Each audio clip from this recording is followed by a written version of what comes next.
Welcome to Psych Sessions, conversations about teaching and stuff. I am Eric Landrum along with Garth Neufeld, your podcast hosts.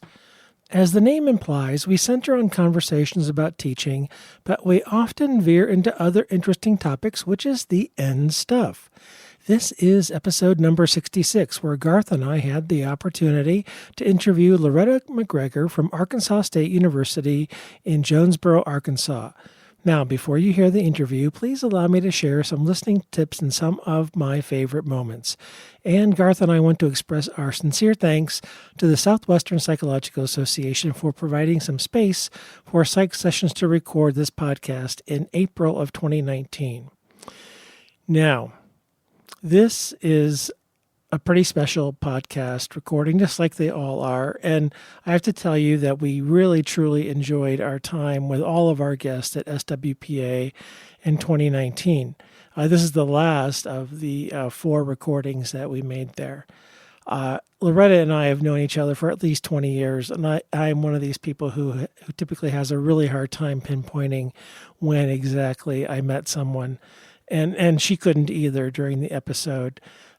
We started with a conversation about imposter phenomenon, and it was awesome because Loretta does research into the area, and so she talked a little bit about it, really pretty much to sidestep her own imposter phenomenon and to kind of avoid talking about it. But it was really a very enjoyable conversation because that got us into her backstory and about how her grandparents and her mother raised her, and she was first generation, the oldest of 7 siblings in her family.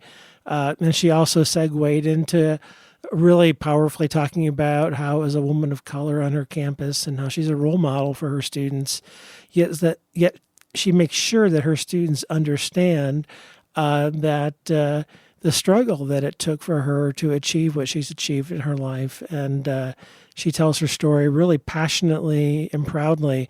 And I'm just so glad that we captured it in this interview. I don't want to spoil it for you, but she tells a story of really a guidance counselor in her high school, 2 guidance counselors actually, one that does her a great service and one that does her a great disservice. And she perseveres in spite of one that is not very encouraging at all. As an undergraduate, Loretta goes to Ouachita Baptist College, although I think it becomes a university later on. And why that's important is because she studies under a young professor there that you might know by the name of Randy Smith, who goes on to other places like Kennesaw State and Lamar and Moravian. Randy Smith becomes the editor of Teaching of Psychology and very well known in our Teaching of Psychology world.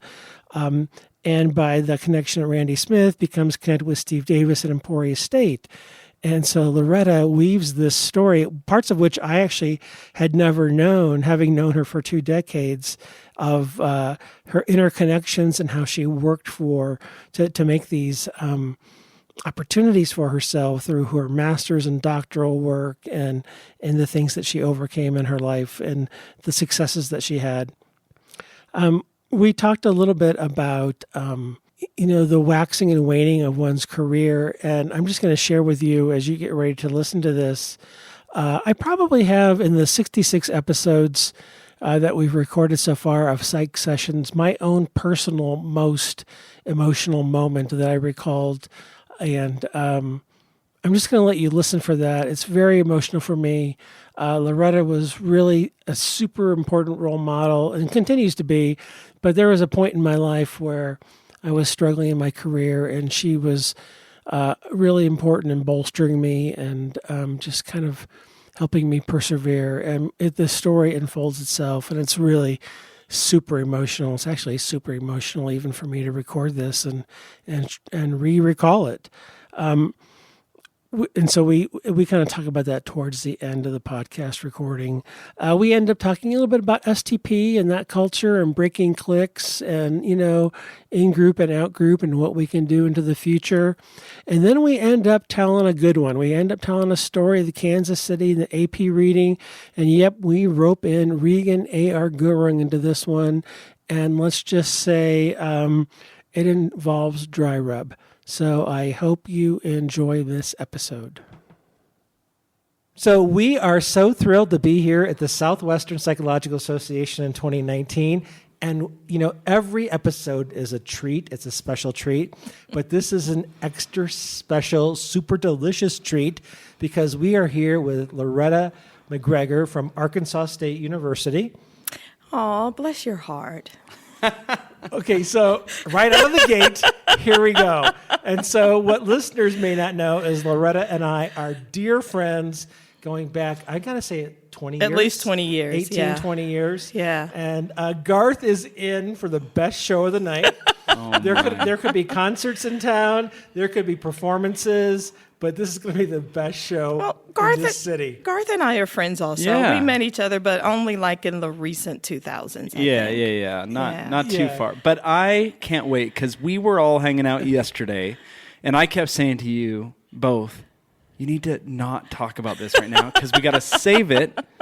We've got to save it for the Psych Sessions podcast interview. And there are stories to tell.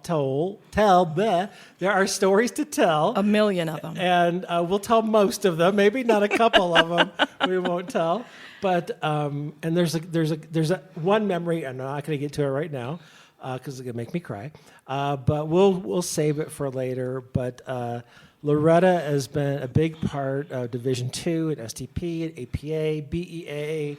All the other acronyms. Not all of them, but all the important ones, all the meaningful ones about teachers of psychology. And so we are thrilled that you have had a long conference day and you came back after dinner to join us. So thank you very much for doing that. Well, thank you for having me. I am thrilled because I enjoy psych sessions. I kind of listen privately. I don't let people know that I'm Yeah. So why are you a closeted listener? I mean, what's wrong about coming out and just is something?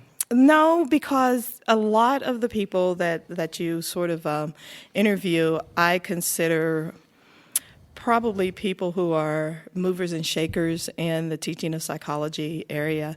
And I don't think that I'm one of those people. So I kind of like in the shadows kind of listen and go, oh, yeah, that's my friend. But I don't want to be one of those people that go, yeah, I know them. So we're jumping right into the imposter phenomenon. Really? We 2 minutes in. in. 30-second mark. Really? We're really going there. So you want to hear about my research? Is that what we're here for? We could hear about your research. That would be a lovely topic. But so... Because my research is the imposter phenomena. It is really? It really is. And Eric's lighting up. He's been looking for you. And he's known you for 20 years, but he's been looking for you for the last couple months. That one who studies it doesn't see it in herself. Well, I do see some of it in myself, which I will be honest with you is how I got started on the research. Yeah. Because when I was in my PhD program. And in my doctoral program, I kept thinking, I don't belong here. I don't belong here. And even years after I got my PhD, it was hard for me to accept the fact that I was Dr. McGregor at that point. It sounded so foreign to my ears when somebody would say Dr. McGregor. They would say it and I would look around like, who are they talking to? Right. Wow. And I don't know how I came up on the topic. I think I was just reading maybe, and I thought, this sounds very familiar. And there was a test that was available. Mm-hmm. So I actually took the test, paper pencil back in those days, and I scored very high on imposterism. And I thought, this is really interesting because I started looking back over I guess the things that I have accomplished or had accomplished at that point, and none of them matched up with my perception of who I was at that point. Yeah. And so I started studying the imposter phenomena. My most recent research that I've been doing with it is for the last 2 years, I think, I've been looking at whether or not educating people about the fact that they are imposters actually help them manage their imposterism just a little bit better. Okay, so this is perfect. And so for, 20 years I've been having conversations, actually 30 years with students. And in the last 18 months, I'm going to say, it's really started to bug me in a noticeable, meaningful way that conversations in my office, I'm on one side of a table about this size, and students are on the other side of a circular table, and it's mostly females. And actually, and sometimes it's in conversations with psych sessions with female faculty members, and I'm hearing imposter phenomenon. And I got this idea in my head. Every time I hear it, I'm gonna stop. I'm gonna call timeout, and I'm gonna say, let's talk about why you're undercutting yourself. Let's talk about where that comes from. I'm looking at the resume that you asked me to look at, and it is amazing. You've done all the things that we ask students to do. And so it's not about, do you think you can go to graduate school? Let's aim higher. What are your top choices? And so I am thrilled that you're doing the research on it. I just started this semester with an undergraduate research assistant, and I've committed to 3 semesters with her because I want to know what is a better intervention.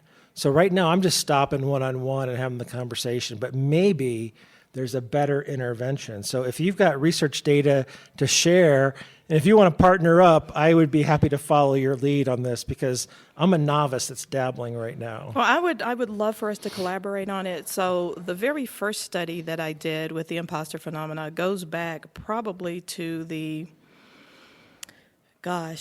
early 2000s. And I actually did a study with 2 of my undergraduate students, and we were talking about it, and we recognize that it's really about the cognitions of the individual.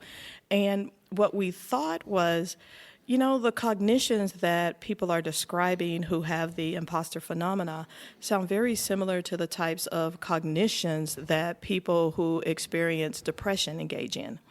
And so we actually did a correlational study at the time looking at people's self-report of depression cognition along with the imposter phenomena, and we found that there was indeed a correlation in terms of the types of cognitions that people who are high on the imposter phenomena scale experience, and they're very similar to people who say that they experience symptoms of depression. The study that I'm doing now, currently, is looking at perfectionism and the imposter phenomena, because I also think that people who are high on the imposter phenomena scale also have this very high expectation of themselves and bordering on perfectionism. And I know that I have very high expectations for myself, and I decided a long time ago that sometimes my expectations for myself are unreasonable, and I acknowledge that. And I taught myself that I cannot hold other people to the same expectations that I hold myself to, because sometimes my expectations are unreasonable. Well, and I think you've hit on something that's really interesting. I'm going to add an and. I agree with everything you've said, and I think there are subtypes. I think there are subtypes of the imposter syndrome, because I think there is a perfectionism in some people, but I also think in other people there is a fear of lack of humility. So they have this imposter syndrome, and they fear if they don't act like an imposter, they're going to seem like they're bragging. And so they don't talk about their accomplishments because they don't want to seem braggadocious, because culturally they've been taught that you don't talk about your accomplishments, you downplay your role. Garth and I talked to someone a few hours back, and she was a perfect example of an amazing faculty member who's done wonderful things.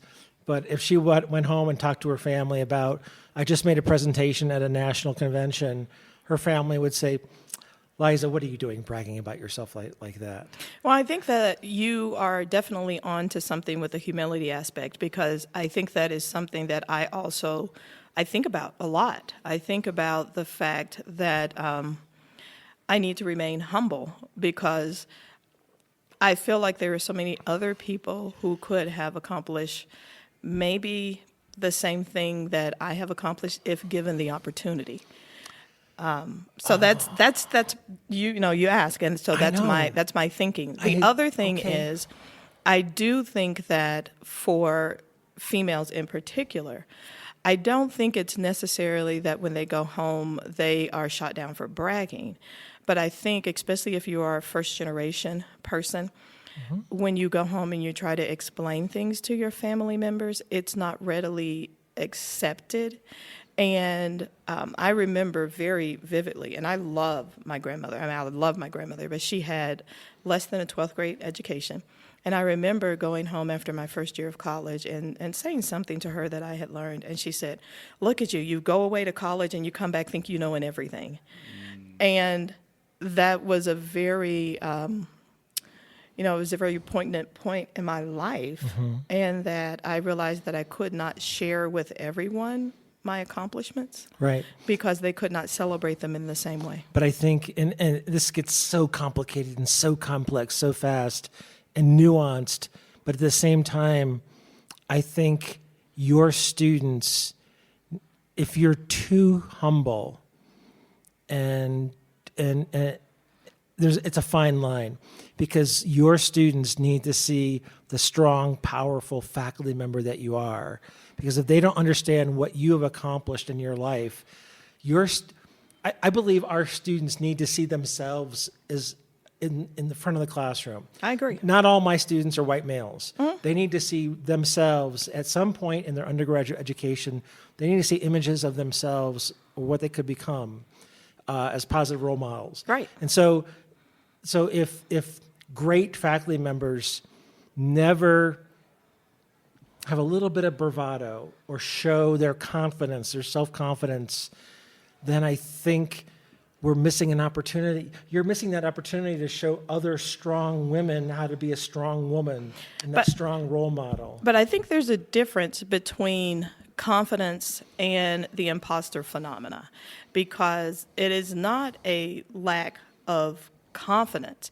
I think confidence is your ability to think that you can actually... The self-efficacy. Yeah. If I start this task, can I actually do it? I think, because you use the word nuanced, I think the imposter phenomena is the same thing. I can have confidence in the fact that I can start something, but then in the midst of starting it or in the midst of doing it, I get this notion of, what if I fail this time? What if it doesn't work this time? And I think that there is a disconnect for people who experience the imposter phenomena in terms of looking at their past successes and connecting those with their present activities and their future possible successes. Yeah. So I think that there's a little bit difference, because I really don't think I suffer from a lack of self-confidence. If anything, I can be a bit cocky. Well, but do you let your students see that? Because I think that's when I stop people about their imposter phenomena, when I read the literature, what I'm concerned about is that people with imposter phenomenon will say, I got this $1 million grant because I was lucky. I was an imposter. I got away with it. Fake it till I make it. I just got lucky. And when other faculty members hear that conversation, they go, well, I'm not going to get lucky, so I'm not going to apply for the grant. Yeah. And I understand exactly what you're saying, and I think this is where the education of the imposter phenomena comes into play, because I allow myself to have those feelings, but I typically don't express those quite often to other people. Okay. I think my students... I go the opposite direction with my students. I think my students see me as someone who is successful. I always tell myself quite often that for a woman of color in the academy, that quite often all it takes is for me to be visible. I don't even have to open my mouth. That if students see me and go, whoa, because they've never seen anyone like me, right, that is very powerful within itself. And then I open my mouth and speak, and they go, whoa, because I can, use the King's English fairly well, even the Americanized version of it. But nonetheless, my students, and especially at my institution, they see me probably in a very similar vein to they see other successful professors, because currently at my university, I serve as faculty senate president, so I'm everywhere all the time, doing everything. I'm at every event representing the faculty. Right. And then I've got to wear, the power suit and girl shoes, and like I'm doing all of the things that I should do. The girl shoes. Are you wearing those with kitten heels? Are you wearing? No, What are you doing there? These are like real girl shoes with real heels on them. So yeah, I prefer sneakers. So, but Okay. anyway. Yeah. So and if you're lucky, like I'll even like put some lipstick on that day. But nonetheless, I digress. So my students see me, and I am afraid that they do not see the struggle and they do not see the capability of getting there, because they believe that I've always been this, whatever they've elevated me to. Right. I've always had a silver spoon. I've always been able to do these things, and I did not have to develop into the person that I am today. So one of the things I do very actively in my classes is I tell my story. I tell my story of growing up in the projects. I tell my story of getting pregnant my first semester in college, my first year in college, wasn't first semester. I talk about sitting out one semester and having my daughter and then going back to school. I talk about going to graduate school and being a single parent. I talk about going into a PhD program at 33 with 2 kids and a spouse. And I talk about all of these things, and I tell them that I am not bragging, but I am telling you this story because I want you to know that if I can do it, you can do it as Right. well. It's all about perseverance. We want to spend more time on the imposter phenomenon, or can I? No, but I like the transition that you made, which is, it's about perseverance, but it's about so much more than that. Don't tie it up in a bow and say it's about perseverance. It's about intelligence. It's about heart. It's about soul. It's about someone having a goal and just, you just reeled off 8 life events that derail 95% of the population to having a goal for something. Yeah, you got to be a bit tenacious about it. I can be just a bit. I can be a pit bull if necessary. Okay, so you may know the background here, but I want to go Please. back because you've opened the door kind of to your Okay, past. not a So problem. I would love to hear where you grew up and maybe do this backstory thing where we figure out how you got to be here today from there, because your story, it sounds fascinating to me. So let's start there. Where were you born and raised? I was born and reared in a little town called Hope, Arkansas. You may have heard of it. Yeah, Okay. I still believe in a place called Hope. Okay. So you were born in Arkansas? Yeah, I'm an Arkansas girl through and through. Oh, wow. Okay. Yeah, I'm a Southern girl. Okay. And so I am the oldest of 7. I'm the eldest of 7. And I am a first-generation college student. I was reared primarily by my grandparents, but my mom was still in my life. My mom, my stepdad. I went to a high school that was just a public high school. We only had one public high school because we only had about 10,000 people in town. And I remember my junior year of high school, one of the academic counselors said, "Neil, what do you want to do when you graduate?" And I said, "Well, I'd like to go to college, sir." He said, "Well, where do you want to go?" So I told him where I wanted to go, and he looked at me and he said, "Well, you can't go to school there." And I said, "Why not?" And he said, "Because your family's too poor. You can't afford to go to school there," because it was a private liberal arts university. Was it Ouachita? Ouachita Baptist University. Okay. And, I'm 17. I'm a kid. I don't know. I was like, okay, thank you.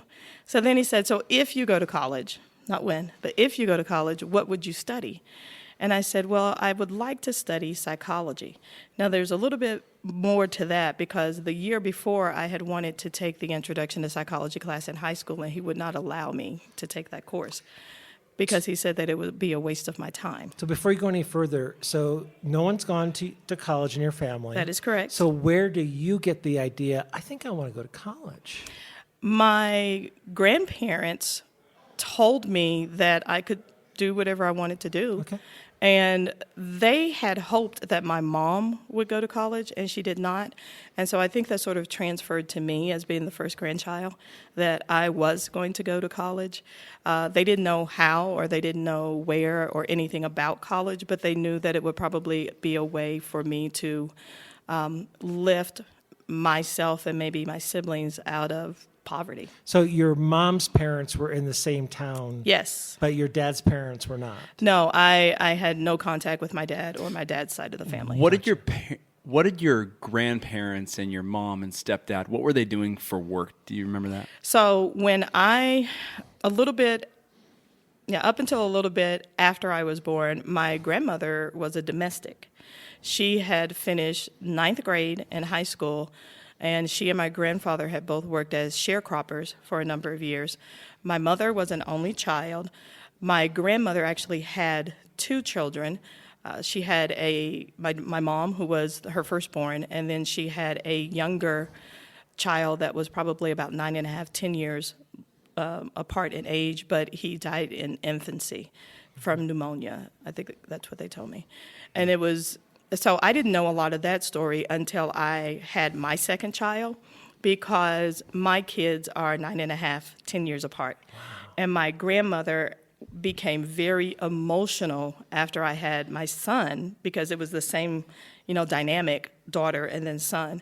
And she just, it was bringing back lots of memories for her of the son that she had lost. And I didn't know a lot of that story until I was an adult. Yeah. But anyway, back to the high school story.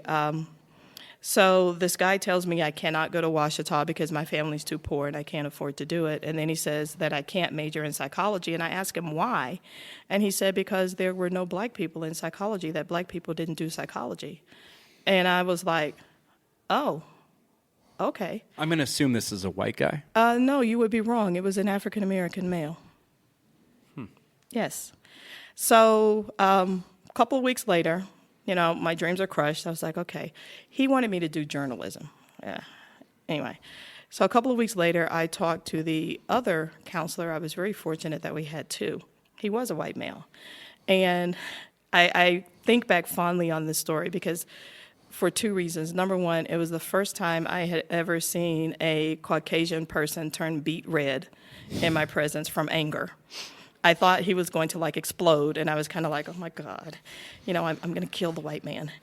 And then the other reason, it was the very first time that I heard a teacher or someone who was in a leadership position swear like a sailor.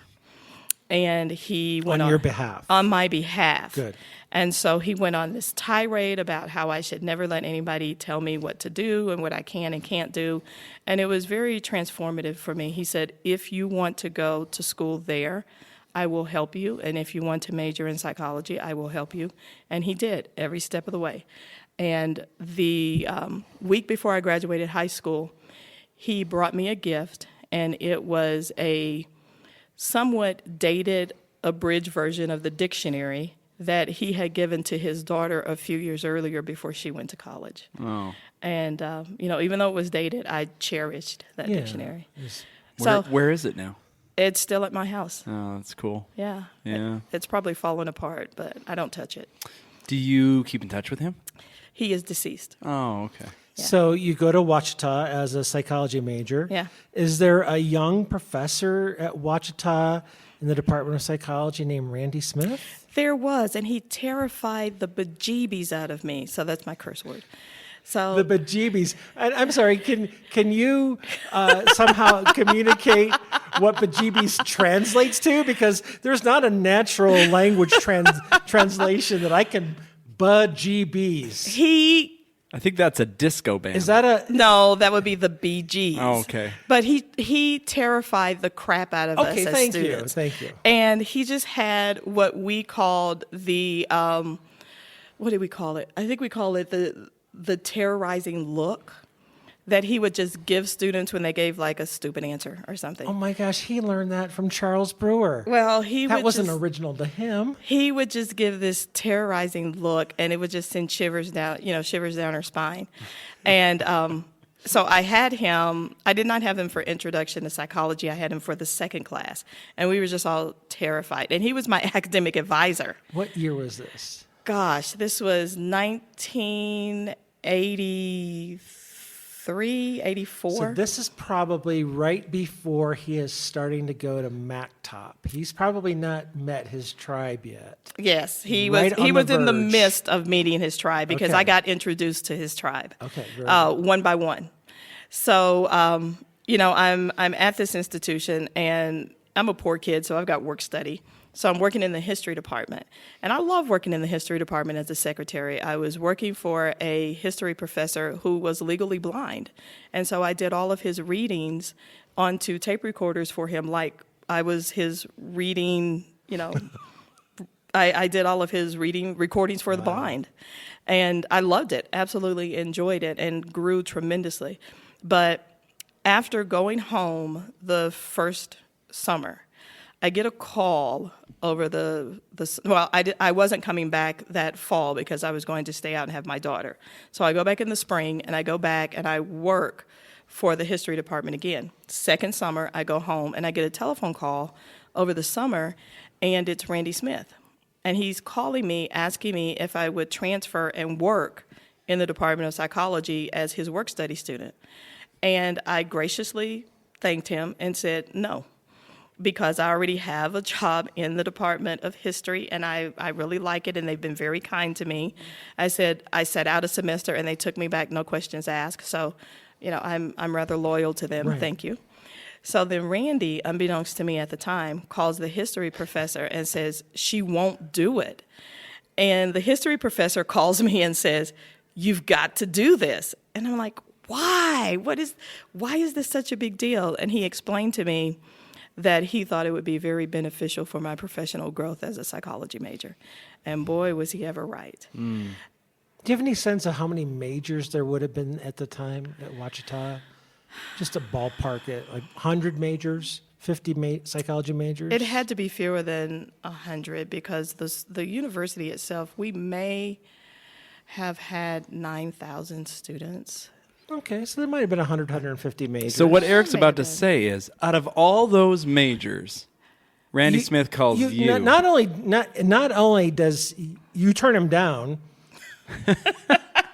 he's got other options, Loretta. Yes, that is very true. He's got other options, and with all due respect, I'm sure you were an incredibly bright student. Yeah, There but had I to be was not the top student in the class. Okay, so not he by had far. other incredibly bright students to choose from. Yes, he did. But yet he called the history professor, talked him out of his incredibly bright student, called you back, and backed you into the Department of Psychology. Yes, he did. And I am forever grateful for that. And that's one of the reasons that we became not only just, good advisee, we became good friends over the years. Like, I almost became a part of his family when I was an undergraduate student. I babysat his kids. Boys. I drove his little red truck, So those kinds of things. And then Randy introduced me to Steve Davis. And Oh my God, we're gonna have the Steve Davis conversation tonight too. I'm so sorry. Oh my God, Should I no, not? no, that's good. It's just more tears. So more emotions. Steve actually would call on the phone and talk to Randy because, they were doing their thing together. And normally as a work study student, I'm the one who answers the phone. Department of Psychology, Ouachita Baptist University, Loretta speaking. And so Steve would come on. Okay, I just got a little shiver. Steve would come on, he would go, hey, it's me, Steve Davis. And I go, oh, hi, how are you, Doctor? We would talk for 15 to 20 minutes before he would get on the phone with Randy. And, we did this for a couple of years. Steve actually came to the university, gave a talk, and I got to meet him in person. And probably my junior year in college, Steve calls one day, and he's talking to me, and he says, you're going to graduate soon, right? And I was like, yeah. He was like, what are you going to do? I said, I don't know. I'll probably go to work for the state as a social worker because that was my biggest aspiration. And I wanted to be a social worker because number one, I thought I would have a desk. And number two, I thought I could wear nice clothes every day, which neither one of those things mean anything to me at this point in my life. Yet you do both. Actually, it's very rare that I wear nice clothes. You just said Just to the Senate meetings. Exactly. just said you get dressed up and you wear Only for official university Oh, there it events. is. All right. Yes. So my attire today, I have on a T-shirt that is for a breast cancer walk, a pair of slacks, and actually they're yoga pants. Sauconys.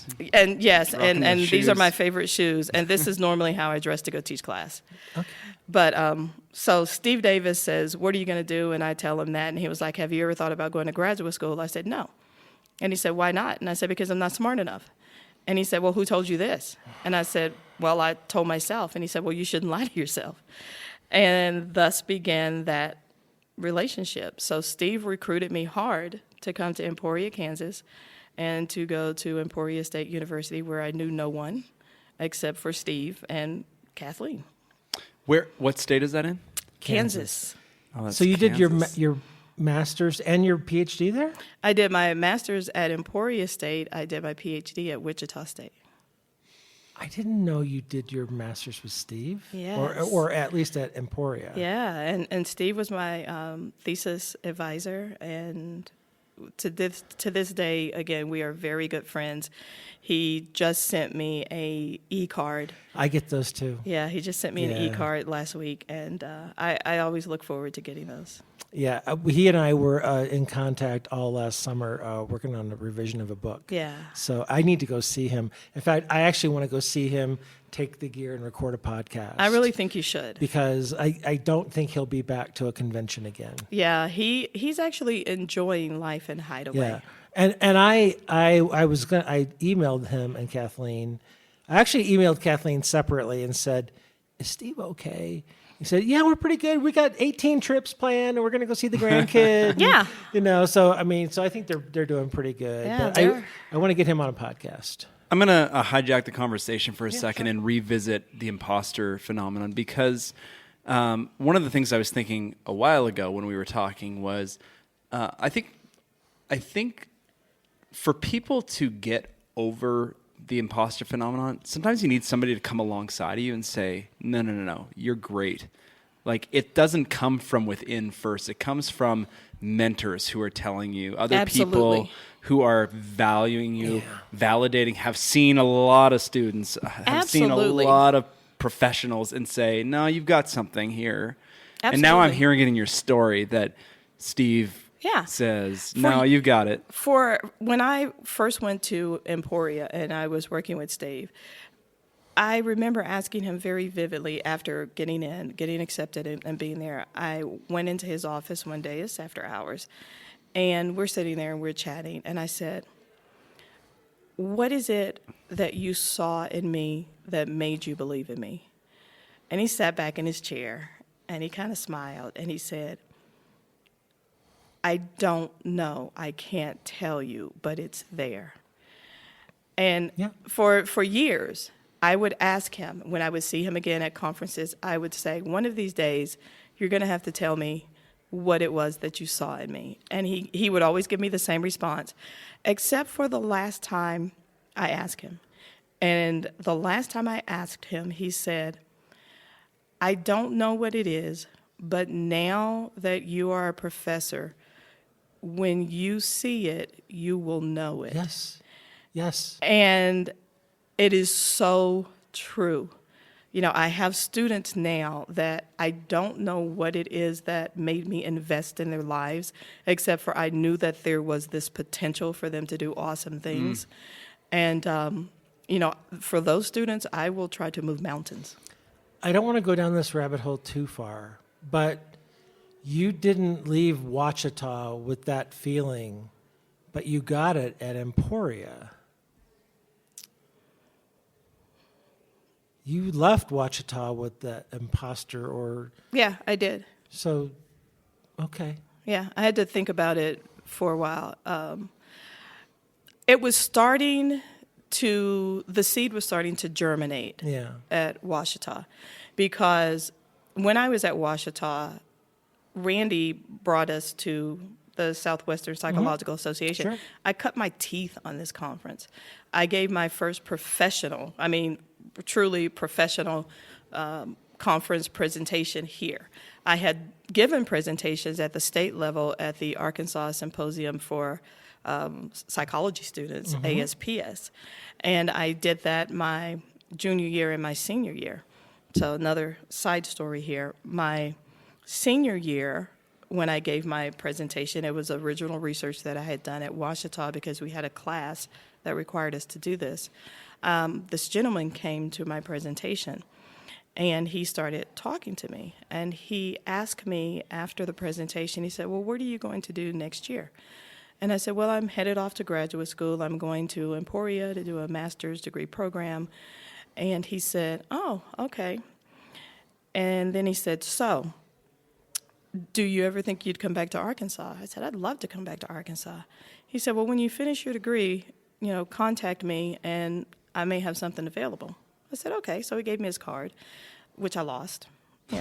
Because you have those kinds of conversations, and sometimes you just think they're polite conversations that happen at conferences. Yeah. So I'm finishing up my second year at Emporia, and I'm burnt out, just to be honest. I'm burnt out, and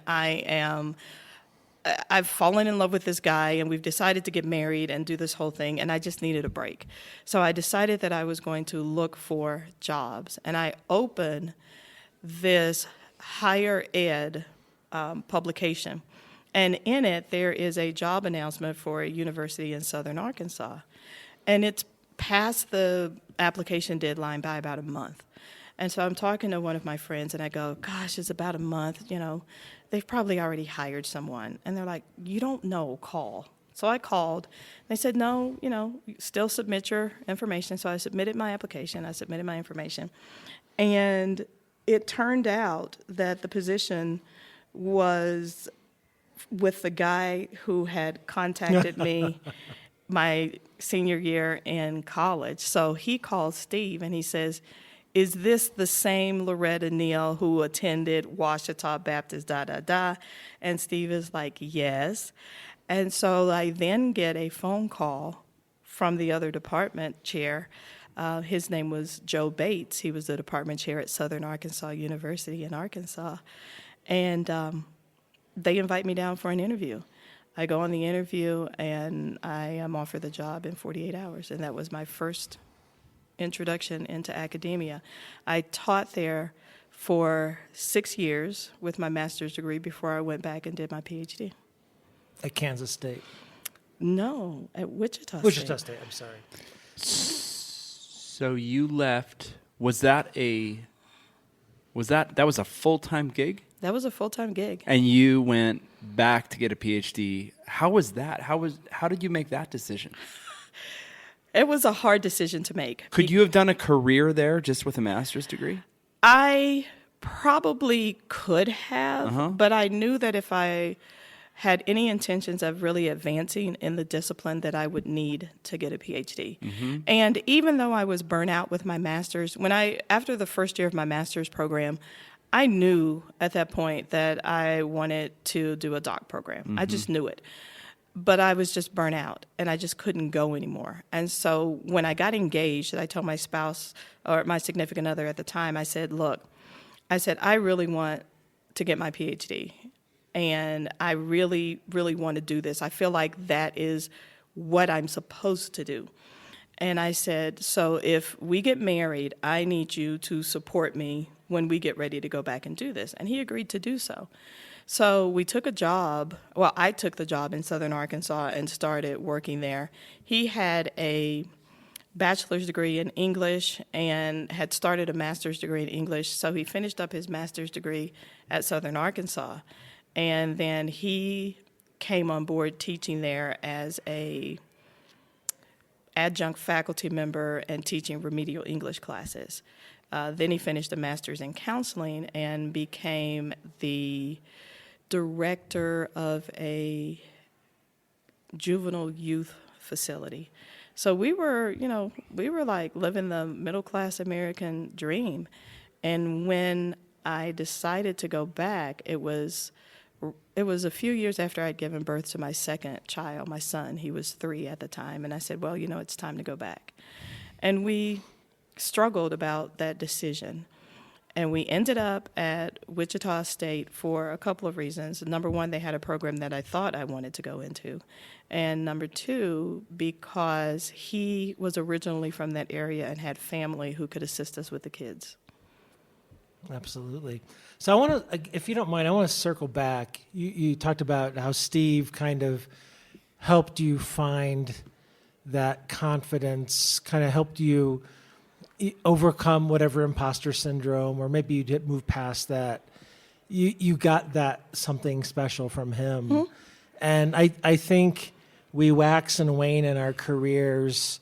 We have moments of confidence and we're on top of the world, and then we have moments of self-doubt, and we need to be bucked up by mentors or peers. And I want to tell this story that I remember very poignantly about you. If I can, I will. We were at the AP reading. I don't know what was going on with me. I was struggling. In my career. I thought I was doing really good work. I was having a hard time getting noticed. You won't remember this conversation. All these superstars in psychology are at these AP readings. They're all having breakfast at these tables. And I do remember this conversation now. Oh, God. And I think I'm struggling in my career and in a low point. And I was talking to you, and we just hung back one morning. I'm sure we were late. I'm sure we got in trouble for being late. Probably not, because I think I was a table leader at that time. I'm sure you were, and I wasn't. I'm sure I was bitter about that. I'm sure. And I remember just having a conversation with you, and you just telling me to keep doing what I was doing, and I was doing good work. And hearing that from you, I so respected and admired you. Wow. And it made all the difference that I could just keep doing what I was doing. And I should just keep my head down. And it was to you, it was probably some little conversation that you would have with anybody. But to me, it was this huge moment in my career. Wow. Where I was struggling, and you took some extra time and effort, and it made a big difference. And this is my first time to tell you, and maybe I should have thought about it before I was in front of a microphone to tell you about it. But just, we don't know at times when we're having a positive impact on someone's career. These little comments that we make to our students or to our colleagues. And, we all battle, whether it's imposter phenomenon or lack of confidence. You just don't know. Well, thank you for sharing that with me. I you. appreciate it. And so here's what I recall of that conversation. And you know what? One more thing, Ladisi. You told me about her. Lettucey.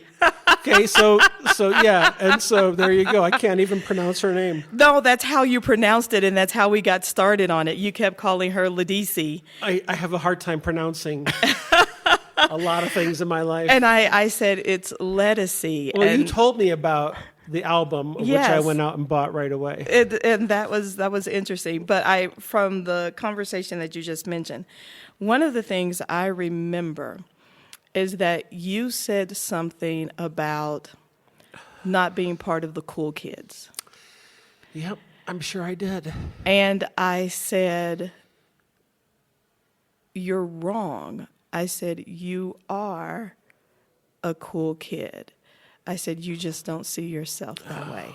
And that was part of that whole imposter thing as well with him, because I don't think at that point you saw yourself the way other people saw you, as a rising person. I felt like such an outsider. And you weren't. I was. I think that my perception was that you were trying to get noticed, and you were trying a bit hard sometimes. I'm sure that was right. But you didn't have to. Because it was, what I told you that Steve told me about how you see something and you'll know it when you see it. Yeah. I knew it when I saw it. Yeah. So, yeah. Where were you in your career when you met at this AP reading? I'm thinking this is the first year we're in Kansas City. So that had to be 2003. I think it has to be later than that, don't you think? You think? I think her album comes out in 2007. Okay. I just looked it up. It may have been 2007 because I didn't come much longer after that. I only went to Kansas City the first 3 years, and I didn't go back after that. Yeah, I think I pretty much stopped after Kansas City as well. But you just nailed it. There was a point in time where I just wanted to be so much of part of it, and I was trying too hard. And it's just like, oh my God, I'm looking at this crew, and oh my God, I mean, how many more articles do I have to publish in TOP before somebody notices me?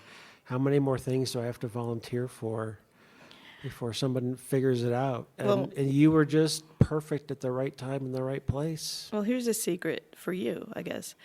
I thought that at one time, and then I decided that I didn't care anymore. I didn't care about being noticed. I was just going to take the advice that I'd given you. I was just going to keep my head down and do what I do. And so I have waxed and waned in terms of my participation in STP and, just lots of different APA stuff. I've sort of waxed and waned in it. And the waning period comes sometimes when I feel like I'm just beating my head against the wall, trying to get people to accept me that, I don't know, I shouldn't be trying to get to accept me. I had to realize that I think I'm doing the job on this earth that I was here to do, and it may not come through the type of notoriety that other people seem to get for it. But I think I'm okay with that because I think that I have contributed to this world in a very unique way, if nothing else, through my offspring. And I think I have touched the lives of a lot of students in ways that are immeasurable.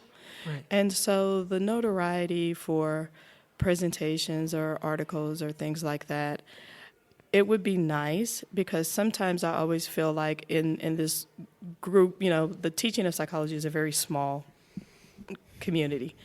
And I sort of feel like in that community, a lot of times people are asking me to justify my presence there, or maybe I'm an afterthought, or maybe I make people uncomfortable because I do point out the inequities. I point out the racial inequities in it. And so I think sometimes it makes people uncomfortable. So it's very easy to exclude me from some activities because then I don't have to remind people of. It's easier. Yeah, it's just easier when you don't have to deal with those types of conversations. And I get it. I don't do it to kind of stir the pot and make people uncomfortable, but I do it because I speak the truth. So as I've gotten older, I hit my stride in what I'm doing, and it was probably in my mid-40s, I guess, that I just decided to heck with it. My name does not have to be on the lips of everyone who studies the teaching of psychology. Right. It just doesn't. So there's three things in there. Mm-hmm. For me. First off, my greatest contribution to this earth will always be my offspring. Mm-hmm. That'll be my greatest contribution ever. Secondly, you have way more sufficient ego strength than I do because I had a bigger ego and just wanted to be noticed, and maybe that's just because I have male insecurity or whatever. But thirdly, I think the more important of all of that is that the inequities are certainly there. Some people have more privilege than others, obviously. So how are we going to break cliques and make changes so that more people can feel more welcome in STP and in other educational organizations and other educational societies? Mm-hmm. I'm not asking you to fix it. I'm not asking you to solve it.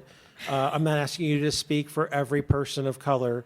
I'm just asking because you I have that power, I'm just asking for ideas that you might have thought of, because I agree with you that obviously people don't feel comfortable. Otherwise, we would see more African American, more Hispanic members in STP who are actively involved. So, I grew up in the 60s and 70s. And as a child of the 60s and 70s, affirmative action was very strong at that point. And I think that over the years, affirmative action, the phrase itself, has been burdened with negative connotations. And because of those negative connotations, people no longer feel like they can speak to the importance of affirmative action and simply having a representative there. But that's what affirmative action is. Affirmative action is taking someone who is qualified and placing them on the playing field, but understanding that simply the appearance and the placement within itself is more powerful than anything else.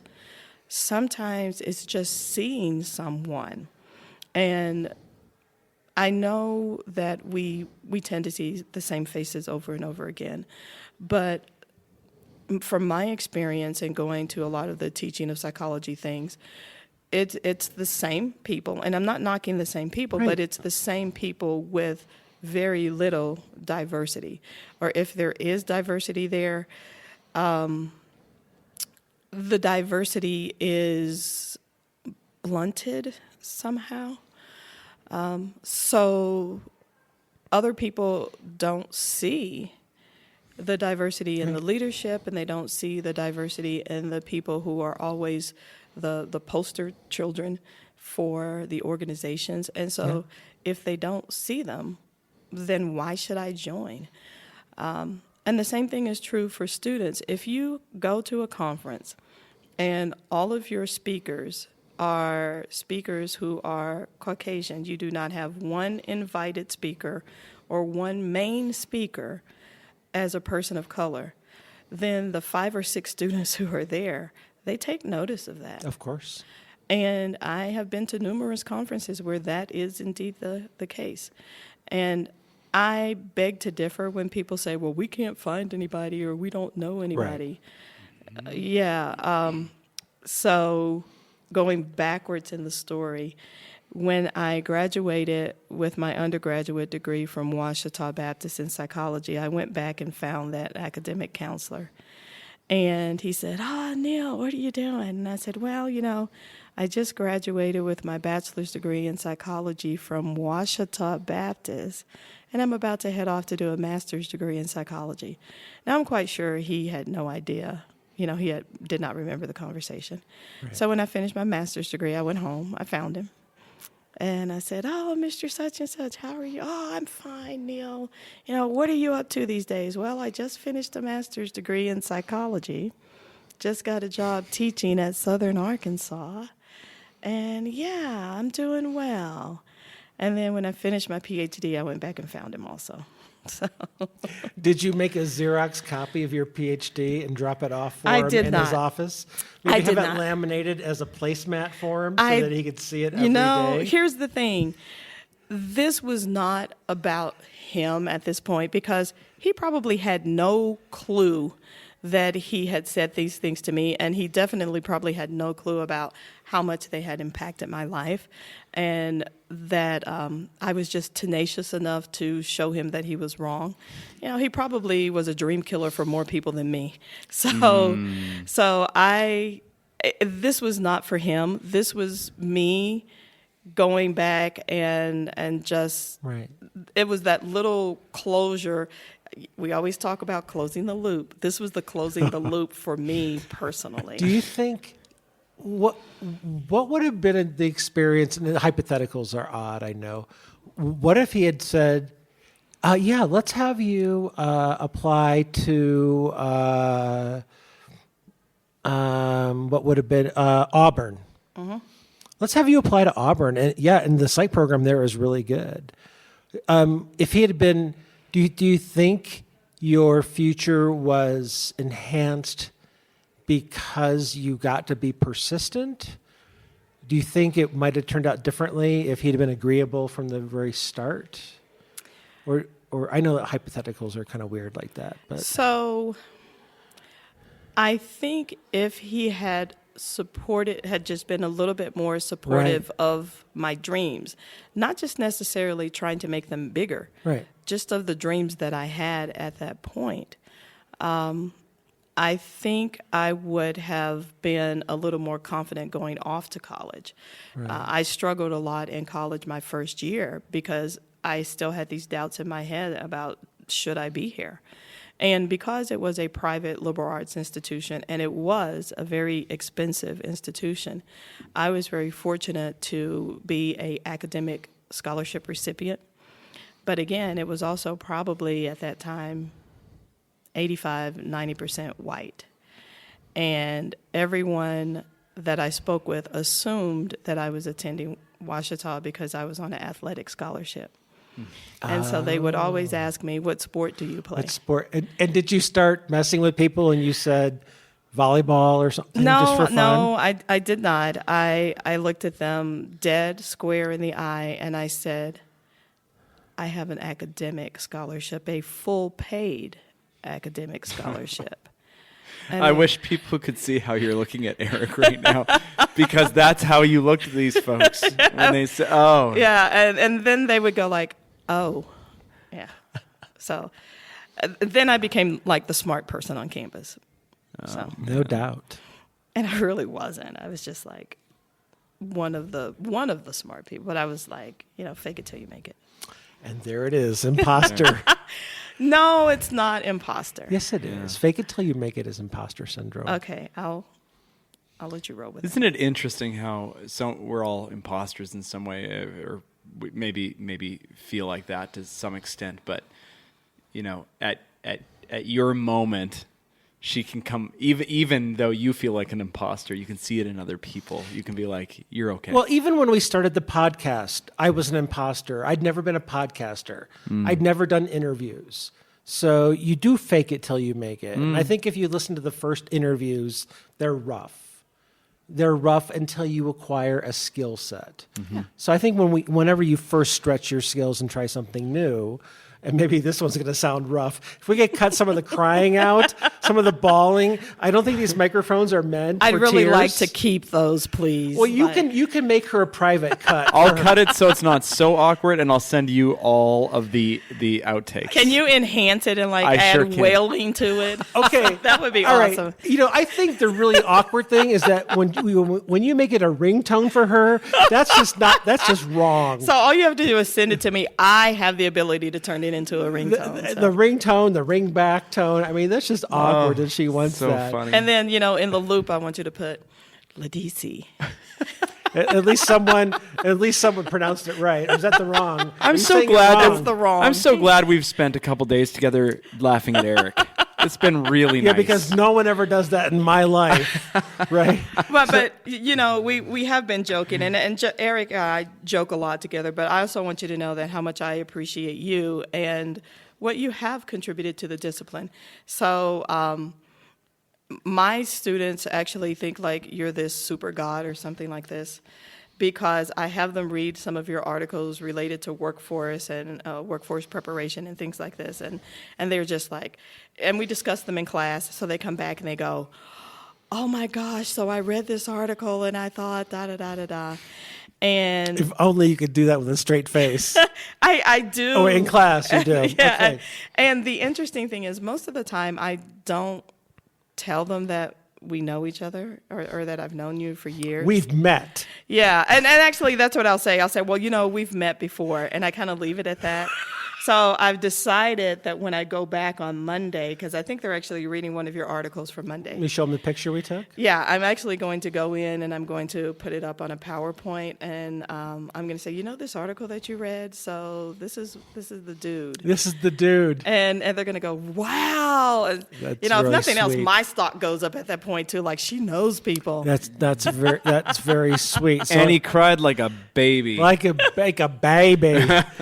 So I don't know how much time we have left, but I want to tell one story. It might have been the same AP reading.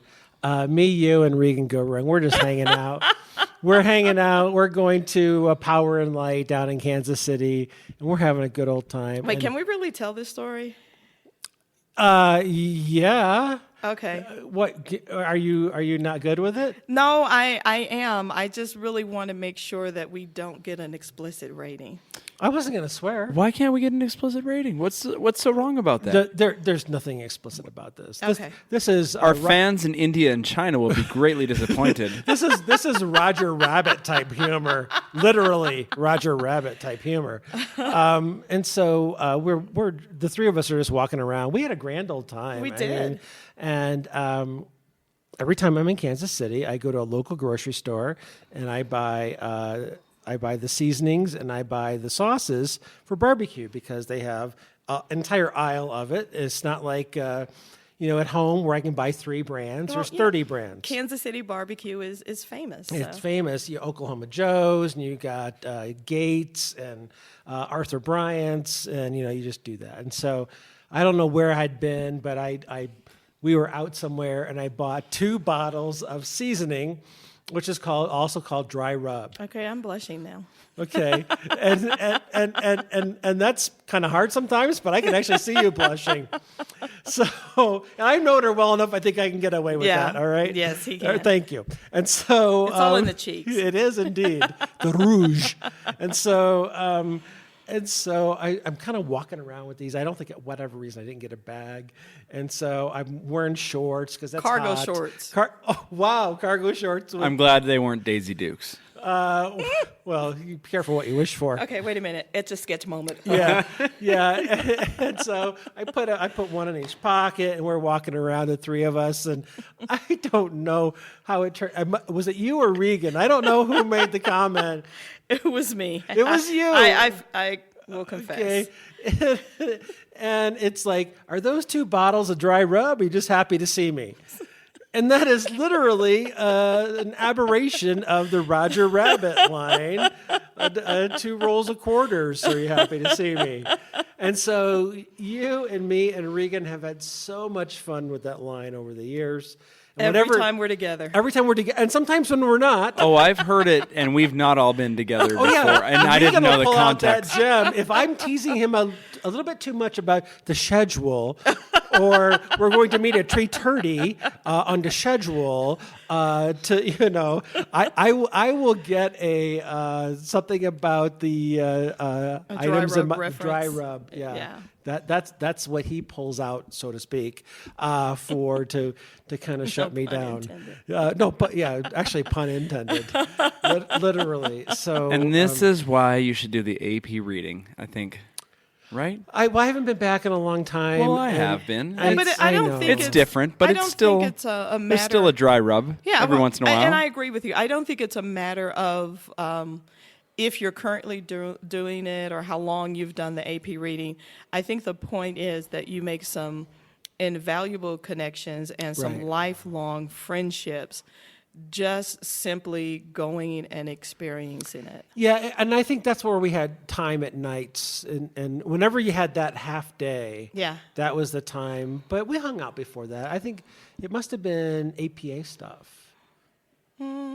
Or was it really, and I'm really bad most of the time at figuring out where I met someone for the first time. I have no clue. I'm thinking it had to be APA stuff. Well, that's a great way to end the episode. Just confusion.